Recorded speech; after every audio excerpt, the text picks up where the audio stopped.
The Senate has confirmed Walter Onnoghen as the Chief Justice of Nigeria after fielding questions from lawmakers for more than an hour. Indeed, while responding to issues on judicial reforms, Justice Onnoghen assured that the judiciary will be independent under his stewardship. He said the decision to provide special courts to try electoral offences and corruption cases lie with the government.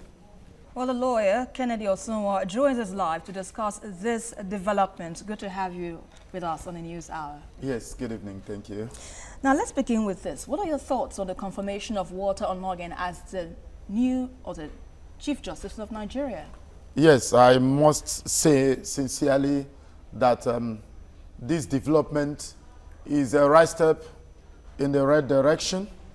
It is something that we have waited for, as provided in the Grand Nam, that is the Constitution. So I must commend the Senate for their approval, and particularly I also want to use this opportunity to commend the Federal Republic of Nigeria, particularly Vice President Yemi Osinbajo, for forwarding the name of Walter Onnoghen. Walter Onnoghen for confirmation. So this is in tandem. What has happened is in tandem with Section 230 and 231 of 1999 Constitution as amended. And what does that part of this Constitution say? Yes, the 230 sub 2A provided for the office of the Chief Justice of the Federation, and 231 provides for the appointment.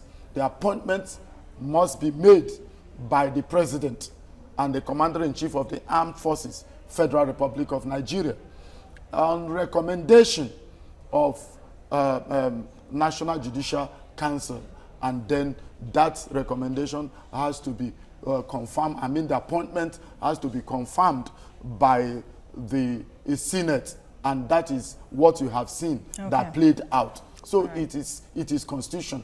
It is constitutional, and what has happened is what we have expected, and you can see what played out in the House, because it's a unanimous decision by the members. So it's a right step. All right, Kennedy, talking about expectations. Now, earlier there was a lot of anxiety and agitations over Justice Onnoghen's confirmation. Was that really necessary? Some have even claimed that, it's an ethnic agenda by the government of not confirming him on time. What do you have to say to that? Well, I want to make haste to state that that might be people that have agitated for that might be because of, if you look at the past Chief Justice of the Federation. But again, they are all Northerners. But again, it's also the game of seniority that comes to fore. But however, I think what President Buhari has done in allowing him to step in as the most senior judge in acting capacity is also what is provided in Section 231, subsection 4, where there is no substantive Chief Justice of the Federation. The Constitution provides that the President can appoint an acting Chief Justice of Nigeria to act. And then when you now go down to the subsection 5, it says that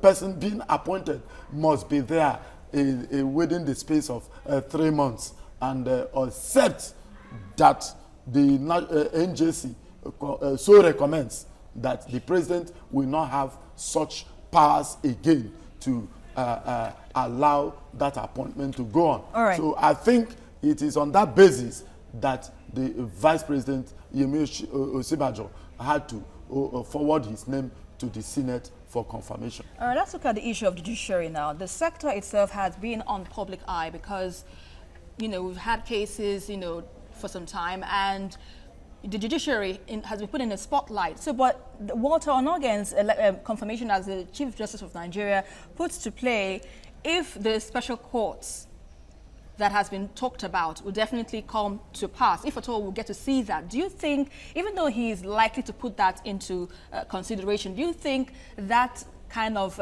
courts will likely see that in our judicial system so that we can have effective dispensation of justice against cases like, you know, prosecution of criminals and other cases at hand? Yes, I think the Honorable Chief Justice of the Federation is right when he says that there is need also to create a special court for corruption cases and cases in that light.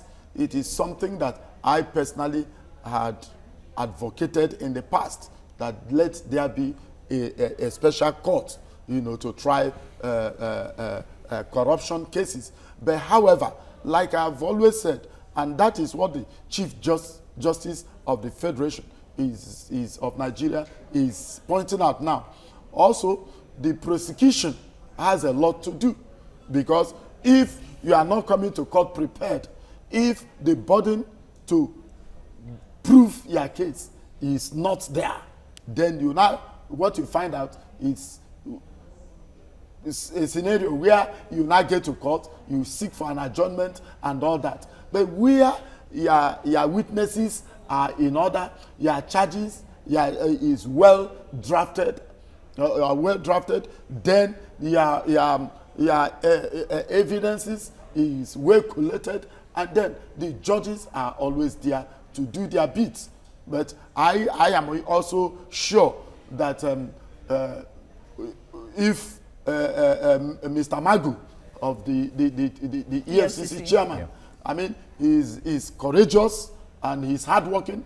If also what has played out today can also play out in his own case and he's confirmed, I think a serious chairman of EFCC like that can also ensure that every prosecution coming out from that agency will be handled adequately. Thank you very much, Kennedy Osunwa, a lawyer practicing in Nigeria. We thank you for your contributions on TVC News Hour in Nigeria. Thank you very much.